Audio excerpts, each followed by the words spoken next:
Furnitures, அன்னை திருமண சீர்வரிசை பொருட்கள், டிவி, ஃபிரிட்ஜ், வாஷிங் மெஷின் உள்ளிட்ட 200க்கும் மேற்பட்ட பொருட்கள் அடங்கிய திருமண சீர்வரிசை ரூபாய் 99,000 மட்டுமே. தமிழகம் முழுவதும் இலவச டோர் டெலிவரி. தொடர்புக்கு 7550014440. அனைவருக்கும் வணக்கம். நாளை டெல்லியில் நடைபெற இருக்கிற மத்திய அரசுடைய நிதி ஆயோக் கூட்டத்தில் கலந்து கொள்ள முதல் முறையாக தமிழ்நாடு முதலமைச்சர் ஐயா ஸ்டாலின் அவர்கள் டெல்லி இன்றைக்கு பயணப்பட்டிருக்காரு. கடந்த 3 ஆண்டு காலமாக முதலமைச்சரான பிறகு நடந்து வந்த நிதி ஆயோக் கூட்டத்திலாம் புறக்கணித்த தமிழ்நாடு முதலமைச்சர் இந்த ஆண்டு ஏன் செல்லணும் அப்படிங்கிறது அரசியல் வட்டாரத்தில் பரபரப்பாக மாறி இருக்கிறது. ஒருவேளை அமலாக்கத்துறை சோதனையை பார்த்து பயந்து போயிருக்காரா? மகன் சொல்லி இந்த நிதி ஆயோக் கூட்டத்தில் கலந்து கொள்ள போனாரா, இல்லை மருமகன் சொல்லி கலந்து கொள்ள போனாரா? மகன் அனுப்பி வைத்தாரா, இல்லை மருமகன் அனுப்பி வைத்தாரா? வந்த சோதனைக்காக போனாரா, இனி வரப்போற சோதனைக்காக போனாரா, இனி சோதனை வரவே கூடாது அப்படிங்கிறத போனாரா? ஒரு பக்கம் கனிமொழி இந்தியாவுடைய நல்லெண்ண தூதராக இந்த ஆபரேஷன் சிந்து எப்படி நடந்துச்சு அப்படின்னு விளக்குவதற்காக ரஷ்யாவுடைய நாடுகளுக்கு போயிருக்காங்க.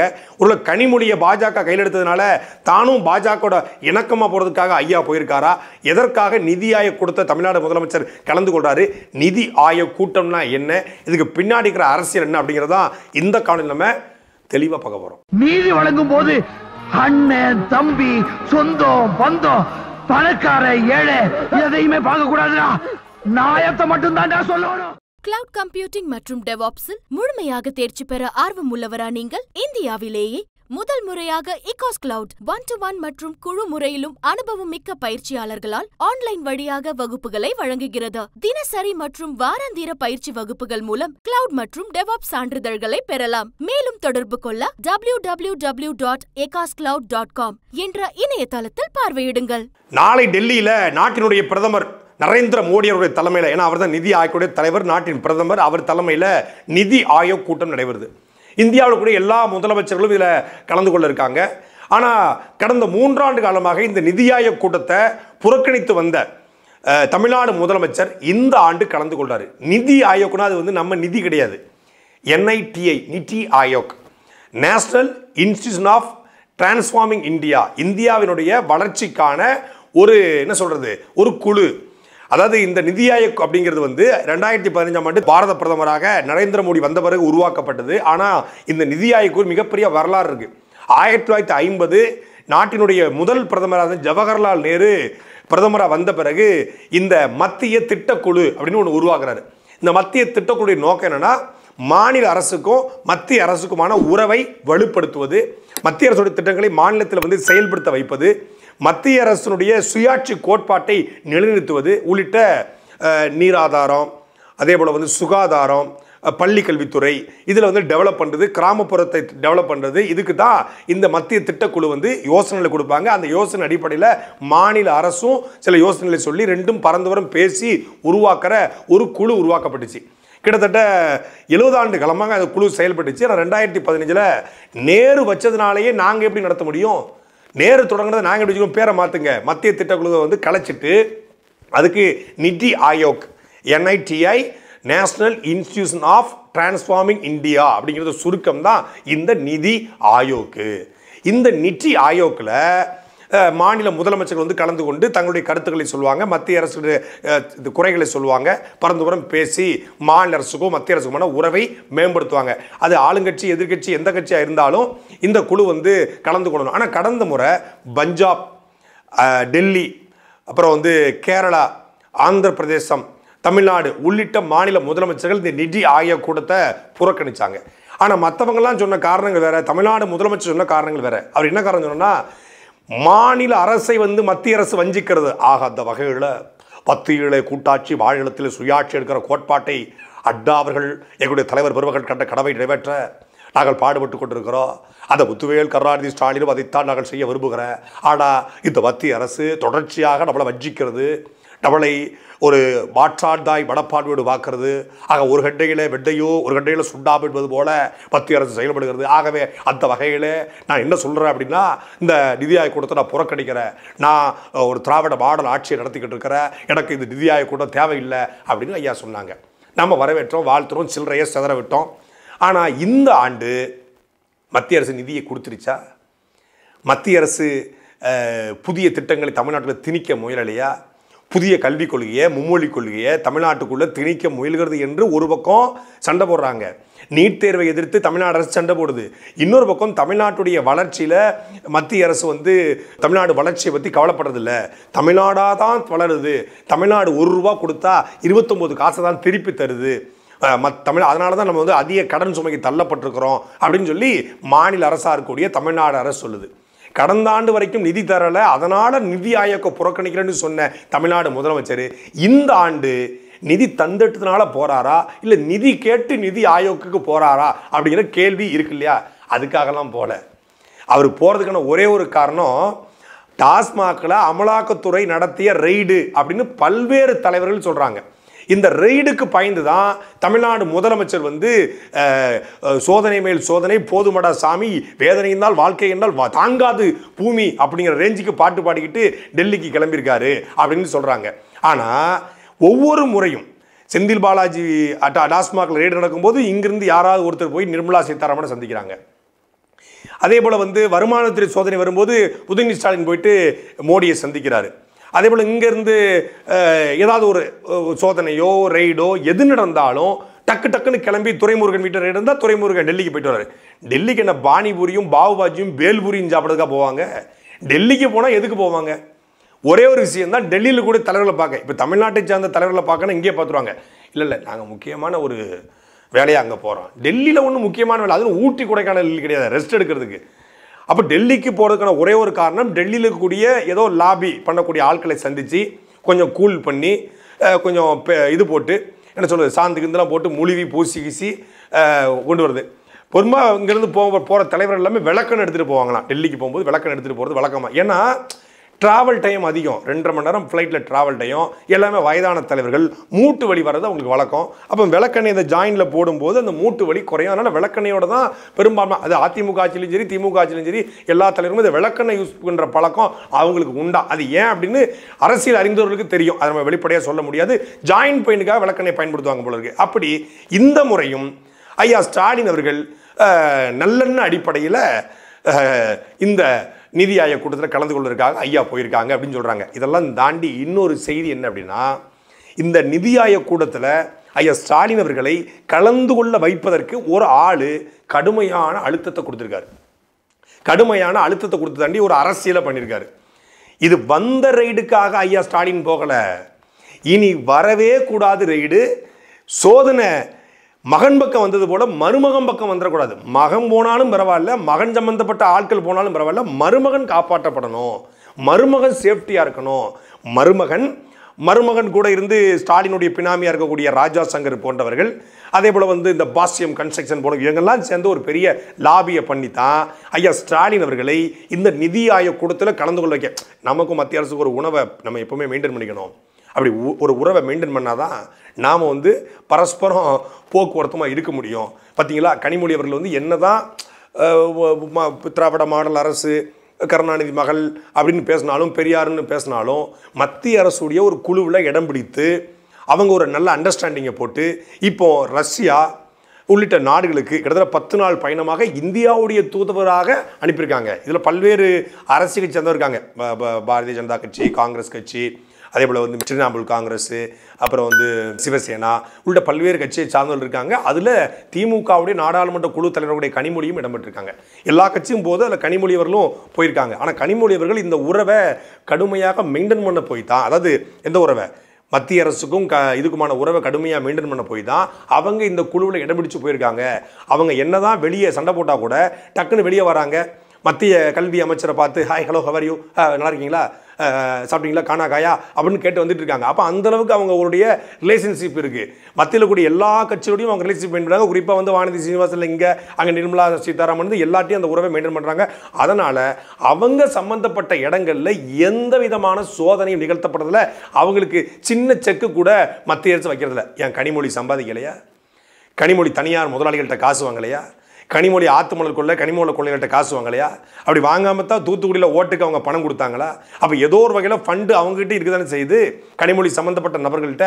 அப்போது அவங்கள மட்டும் எப்படி ஃப்ரீயாக விட்டுருக்காங்க? அப்போ அந்த உறவை அவங்க மெயின்டைன் பண்ணுறாங்க. சபரிசன் வீட்டுக்கு சம்மந்தப்பட்ட இடங்களுக்கு ஏன் ரைடு வர மாட்டேங்குது? அந்த உறவை அவங்க மெயின்டைன் பண்ணுறாங்க. இது ஒன்லி பொலிட்டிக்கல் கேம் தான்.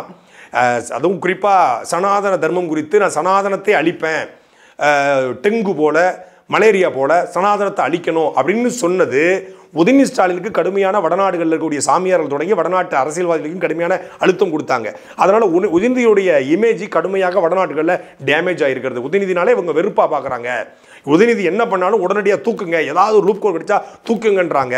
ஆனால் சபரீசன் நல்ல ஃப்ரெண்ட்ஷிப் ரிலேஷன்ஷிப் வச்சிருக்காரு. அவர் பக்கா பிஸ்னஸ் மேனாக இருக்காரு. கொடுக்குறத கொடுத்து வாங்குறத வாங்கி நல்லா இருக்காரு. அப்போ அவரையாவது நம்ம காப்பாற்றணும். அவரை காப்பாற்றணும்னா நீங்கள் நல்ல உறவை மெயின்டைன் பண்ணணும்னு சொல்லி ஐயா ஸ்டாலின் அவர்கிட்ட சொன்னதுனால மருமகனுக்காக மாமனார் பயணப்பட்டிருக்காரு. இப்போ அந்த நித்தி ஆயோக்கு ஆண்டுக்கு ஆண்டு நடைபெறுது. 10 ஆண்டுகள் நடைபெற்று கொண்டிருக்கு. என்ன மாற்றம் ஏற்பட்டிருக்கு? இந்தியாவுடைய கடன் 155 லட்சம் கோடி. எப்போ 2024 இப்போ அதிகமாக வாங்கியிருப்பாங்க. தமிழ்நாட்டுடைய கடன் கிட்டத்தட்ட 9 லட்சம் கோடி. ஒரு தமிழன் தலையில் 2.5 லட்சம் ரூபா கடன் இருப்பதாக முன்னாள் நிதியமைச்சர் மரியாதைக்குரிய ஐயா பிடிஆர் பழனிவேல் தியாகராஜன் அவர்கள் சொன்னாங்க. இப்போ 3 லட்சமாக கூட மாறிக்க வாய்ப்பு இருக்கு. நான் கடனே வாங்கினா கூட என் பேரில் தமிழ்நாடு அரசு ஒரு கடனை வாங்கி வச்சிருக்கு. நான் கடன்லேயே வாங்கினா கூட மத்திய அரசு என் பேரில் ஒரு கடனை வாங்கி வச்சிருக்கு. அங்கே 1,55,000 லட்சம் கோடி, 155 லட்சம் கோடி அங்கே, இங்கே 9 லட்சம் கோடி. இப்படி கடனை வாங்கி வச்சுக்கிட்டு எந்த திட்டத்தை நீங்கள் டெவலப் பண்ணியிருக்கீங்க? எந்த திட்டத்தை நீங்கள் உருவாக்கியிருக்கீங்க? மத்திய அரசாக இருக்கட்டும், மாநில அரசாக இருக்கட்டும், ஜிடிபியில் நாங்கள் இவ்வளோ வளர்ந்தோம், க்ரோத் ரேட்டில் இவ்வளோ வளர்ந்தோம் அப்படின்னு சொல்லி புள்ளி விவரத்தில் பேசுகிறாங்க. ஆனால் தனிநபர்களுடைய வருமானம் வளர்ந்துருக்கிறதா? தனியார் நிறுவனங்கள் வளர்ந்துருக்கிறதா? சின்ன சின்ன முதலாளிகள் வளர்ந்துருக்காங்களா? சிறு குறு முதலாளிகளை நாசமாக்கி ஜிஎஸ்டிங்கிற வரியை கொண்டு வந்து மொத்தமாக முடக்கி ஒட்டுமொத்தமான நாடும் கார்பரேட் மயமாக மாறிக்கிறது. 100 முதலாளிகளுக்கு ஒட்டுமொத்த நாடும் உழைச்சிக்கிட்டு இருக்கு அப்படிங்கிறது தான் யதார்த்த உண்மை. இந்த நிதி ஆயோக்கில் தமிழ்நாடு முதலமைச்சர் தமிழ்நாடுடைய வளர்ச்சிக்கோ, சுகாதாரத்திற்கோ, கல்விக்கோ, இல்லை நீராதாரத்திற்கோ உன்னோடதை கேட்டு பெற்று வாங்கி வந்துடுவாரா? இல்லை புதிய திட்டங்களை பெற்று கொண்டு வந்துடுவாரா? அப்படிங்கிறலாம் இல்லை. இந்த நிதி ஆயோக் மூலமாக மத்திய அரசுக்கும் மாநில அரசுக்குமான உறவை அவங்க மேம்படுத்தலாம். இன்னும் ரெய்டு விடாமல் தடுக்கப்படலாம். இந்த தேர்தல் வரைக்கும் கொஞ்சம் பரஸ்பரம் பேசி பூசி மொழிவி ஓட்டலாம். வர்ற சட்டமன்ற தேர்தலை கடுமையாக நடத்த பாஜக முயற்சி பண்ணுது. அப்போ பாஜகவுக்கு ஃபண்டு வேணும். பாஜக என்னன்னா எப்பவுமே வந்து அப்படி சொகுசாக உட்காந்துக்கும். நல்லா வேலை பாருங்கடா, நல்லா பார்க்குறீங்க, நல்லா அருமையாக பண்ணுறீங்க அப்படின்னா வேலை பார்த்து சம்பளம் வாங்கிட்டு வரும்போது டப்புன்னு பறிச்சுட்டு ஓடிடும். அந்த வேலையை தான் அழகாக பண்ணிருக்கு. இவங்க கஷ்டப்பட்டு டெண்டரில் முறைகேடு பண்ணி, கக்கூஸில் முறைகேடு பண்ணி, ரேஷன் கடையில் முறைகேடு பண்ணி, டாஸ்மாகில் முறைகேடு பண்ணி, பாட்டிலுக்கு 10 ரூபாயா வாங்கி சேர்த்து நோகாமல் வச்சுருக்க, நொந்து வச்சுருக்க, அவன் நோகாமல் ரெய்டுங்கிற பேரில் அடிச்சுட்டு போயிடுறாங்க. இப்போ அதை டீலிங்கை பேசி இப்போ இந்த துண்டை போட்டு மேலப்பாளையம் சந்தையில் பேசுவாங்கல்ல, உனக்கு எவ்வளவு எனக்கு எவ்வளவுன்னு. ஐயோ இவ்வளவு தங்க மொத்தமாக அடிமடியில் கை வைக்கிறாங்க ஐயா, இது கொஞ்சம் பரவாயில்லங்க அப்படிங்கிற மாதிரி பேசி தீர்க்கிற ஒரு நிகழ்வாக இது அமையலாம். ஏன்னா நாளைக்கு நடக்கிற நிகழ்வுக்கு ஐயா ரொம்ப பிஸியாக இருக்கிறதுனால இன்னைக்கே போயிட்டாரு. எடுத்தவன அவனை கொண்டு வேண்டாரு. உன்கிட்ட பணத்தை வாங்கிட்டு ஏமாத்துறவன நீ என்ன பண்ணுவேன்னு எனக்கு தெரியும். அவன் கழுத்தை கழுத்தை அறுத்து கடல்ல. ஒரு பக்கம் தமிழ்நாடு முதலமைச்சர் ஐயா ஸ்டாலின் அவர்கள் வந்து மத்திய அரசோட இணக்கத்தை காட்டுவதற்காக நிதி ஆயோக் கூட்டத்தில் கலந்து கொள்ள போறார் அப்படின்னா, இன்னொரு பக்கம் அக்கா கனிமொழி ரஷ்யாவுக்கு நல்லெண்ணெய் தூதுவரை பாருங்க அப்படி பேசுனாங்கன்னா போரை பற்றி அவங்கள மாதிரி பேச முடியாது. அந்த போர் எதுக்காக நடக்குது, காஷ்மீருடைய வரலாறு என்ன, இந்திய வரலாறு என்ன, ஆப்ரேஷன் சிந்தூரில் நாங்கள் என்னென்ன பண்ணோம், ஐஎன்எஸ் விக்ராந்த் எப்படி வேலை செய்யும், அப்புறம் S-400 எப்படி வேலை செய்யும் அப்படிங்கிறத புட்டு வச்சுருவாங்க. ஏன்னா போர்க்காலத்தில் நின்ன தளபதியாச்சு இல்லை அக்கா கனிமொழி, பல போர்களை பார்த்தவர்கள் அவர்கள். அதனால் அக்கா வந்து அப்படி பேசுவாங்க. இப்படி இங்கே போகும்போது ரஷ்யாவை சார்ந்தவர்களோ இல்லை அவங்க போகக்கூடிய மற்ற நாட்டை சார்ந்தவர்களோ இந்த போரில் பாகிஸ்தான் வந்து பஹல்காமில் தாக்குதல் நிகழ்த்தி 26 பேரை படுகொலை செய்திருக்கு. நீங்கள் வந்து போர் நிகழ்த்துறீங்களா, ஆப்ரேஷன் சிந்தூர் நிகழ்த்துறீங்களா?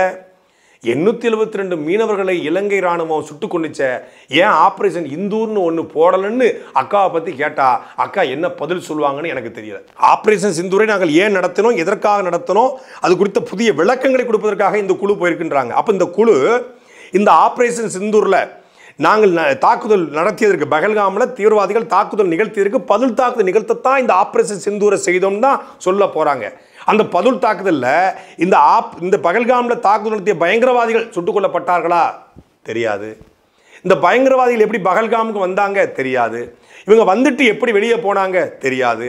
வரும்போது நாங்கள் கவனிக்கலை, வந்துட்டு போகும்போதுமா கவனிக்கலை. சரி, இந்தியா உலகத்தினுடைய மிகப்பெரிய 4வது ராணுவத்தை வைத்திருக்கிற நாடு.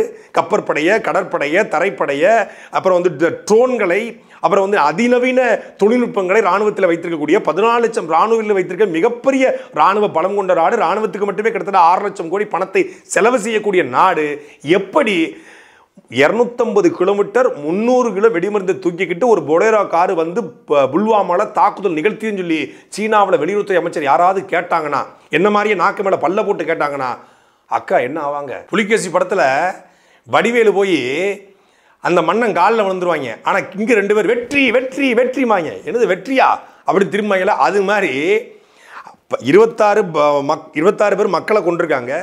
அதுக்கு இவங்க சிந்தூர்னு சொல்லி ஒரு 9 இடங்களில் தாக்குதல் நிகழ்த்திருக்காங்க. அதில் பயங்கரவாதிகள் கொலை செய்யப்பட்டாங்களான்னா தெரியல. பதிலுக்கு அவங்க விட்ட ட்ரோனில் ராணுவ வீரர்கள் படுகொலை செய்யப்பட்டிருக்காங்க. இந்த உரி பகுதியில் நடத்தப்பட்ட தாக்குதலில் பொதுமக்கள் படுகொலை செய்யப்பட்டிருக்காங்க. பதிலுக்கு பதில் பாகிஸ்தான் அடிச்சிருக்கு, இந்தியாவும் அடிச்சிருக்கு. ஆனால் இந்தியா இந்த போர் நிப்பாட்டிச்சானா இல்லை, பாகிஸ்தான் இந்த போர் நிப்பாட்டிச்சானா இல்லை. அமெரிக்காக்காரன் வந்து பஞ்சாயத்து பண்ணி, 2 பேரும் சண்டையை நிப்பாட்டலன்னு வை, உன் ஊர்லையும் வியாபாரம் பண்ண மாட்டேன், உன் ஊர்லையும் வியாபாரம் மாட்டேன், மொத்த கடையை மூடிடுவேன். ட்ரம்ப் பஞ்சாயத்து பண்ண போட்டு, நான் சொல்லலை, ட்ரம்ப்பே சொல்கிறாப்புல, கால் மேலே போல் போட்டு இருப்பா, இந்த சண்டையை நிப்பாட்டுப்பா, ஓம்பாட்டுக்கு அடிச்சுக்கிட்டு இருக்கிற வியாபாரம் கெடுதா இல்லையா? அமெரிக்கா பக்கம் வர முடியாது பார்த்துக்க, அப்புறம் உனக்கு எனக்கும் அண்ணன் தம்பி கட்டு போயிடும், அண்ணன் தம்பி புழங்க மாட்டேன், உன்னை ஊரை விட்டு ஒதுக்கி வச்சுருவேன் அப்படின்னு நாட்டாம ரேஞ்சுக்கு ட்ரம்ப் பஞ்சாயத்து பண்ணி 2 பேரும் போர் நிப்பாட்டிருக்காங்க. பஞ்சாயத்து பண்ணி நிப்பாட்டப்பட்ட ஒரு போரில் அவனும் அடிச்சிருக்கான், இவனும் அடிச்சிருக்கான், இவன் மூக்கும் உடஞ்சிருக்கு, அவன் மூக்கும் உடஞ்சிருக்கு, இவன் சட்டையும் கிழிச்சிருக்கு, அவன் சட்டையும் கிழிச்சிருக்கு, சண்டனை சட்டை கிழித்தாச்சு அப்படிங்கிற மாதிரி மொத்த சட்டையும் கிழிச்ச பிறகு போரில் வெற்றி, போரில் வெற்றி. போரில் வெற்றினா 272 கிலோமீட்டர் ஆசாத் காஷ்மீர்னு ஆக்கிரமிச்சு வச்சுக்கல பாகிஸ்தான். அந்த ஆக்கிரமிப்பில் இந்தியா பார்லேருந்து ஒரு 5 கிலோமீட்டர் தள்ளி போட்டுட்டாங்க. ஒரு ஆக்கிரமிப்பில் 5 கிலோமீட்டர் நாங்கள் எடுத்துட்டோம், இல்லை 272 கிலோமீட்டர் 50 கிலோமீட்டர் உள்ளே பூந்து அடிச்சிட்டோம் அப்படின்னா அது போரின் வெற்றி. 26 பேர் பகல்காமில் கொன்னவர்களை கண்டுபிடிச்சு அவர்களுக்கு நாங்கள் ஒன்று என்கவுண்டர் பண்ணிட்டோம், இல்லை அவர்களை கைது பண்ணிட்டோம், இல்லை அவங்க இருந்த கூடாரத்தை அழிச்சிட்டோம் அப்படின்னா அது போரின் வெற்றி. தாக்குதலுக்கு பதில் தாக்குதல்னு சொல்லலாம். எதுவுமே பண்ணாம அவனும் அடிச்சிருக்கான், இவனும் அடிச்சிருக்கான், இடையில வந்து அமெரிக்காக்காரன் சண்டையை நிப்பாட்டி வச்சிருக்கான். இது தற்காலிக நிறுத்தம் தானே ஒழிய வெற்றின்னு சொல்ல முடியாது. ஆனால் இந்த வெற்றியை கொண்டாட Spain, Slovakia, Greece, Russia event அப்பவுண்ட்டு காசுல, நம்ம அப்பவுண்ட்டு காசுல நீங்களும் நானும் கொடுக்குற வரி, வருமான வரி, ஜிஎஸ்டி, இந்த பணத்தில் ஊர் சுற்றுறதுக்கு கிளம்பியிருக்காங்க. கோடை விடுமுறையை கழிக்க ஒட்டுமொத்தமான எம்பிக்கள் குழு, முதல் குழு 9 பேரா, பல குழுக்கள் வந்து போக இருக்குதான். இந்த 9 பேர் கொண்ட இந்த குழுவை பார்க்கும்போது நமக்கு என்ன தோணுதுன்னா, கோவில் படத்தில் வர வடிவேலு மாதிரி தோணுது. நாச்சியப்பன் பாத்திர கடையில் உள்ள கப்பை தூக்கிட்டு வந்து வெற்றி வெற்றின்னு சொல்லி மாஸ்டர் புல்லட்டு பாண்டி வருகிறாரு மயில, அது மாதிரி மாஸ்டர் புல்லட்டு பாண்டி மாதிரி மோடியை வச்சுக்கிட்டு வெற்றி அடைஞ்சிட்டோம்னு சொல்றதுக்காக கனிமொழி உள்ளிட்டவர்களுடைய குழு போயிருக்கிறது. இது முழுக்க முழுக்க பாஜக நடத்துகிற அரசியல். அதுல கனிமொழியும் பாஜகவுக்கு துணை போறாங்க. ஆக மொத்தத்தில் ஊர்ல இருக்க அத்தனை வரையும் பாஜக பி டீம், பாஜக சங்கின்னு சொல்லிட்டு ஒரு பக்கம் அண்ணன் தலைவராக இருக்கக்கூடிய ஸ்டாலின் அவர்கள் வந்து பாஜக சரிகட்ட இந்த பக்கம் போறாருன்னா, அக்கா தலைவியாக இருக்கக்கூடிய கனிமொழி பாஜக சரிகட்ட நாடு கடந்து போயிருக்காங்க. எப்படியோ சரிகட்டி சோதனையை காப்பாற்றுறதுக்கு முயற்சி பண்ணியிருக்காங்க. இந்த சோதனையிலும் தப்பிச்சிடலாம், ஆனால் 2026 மக்கள் வைக்க போற சோதனையிலிருந்து தப்பிக்க முடியாது.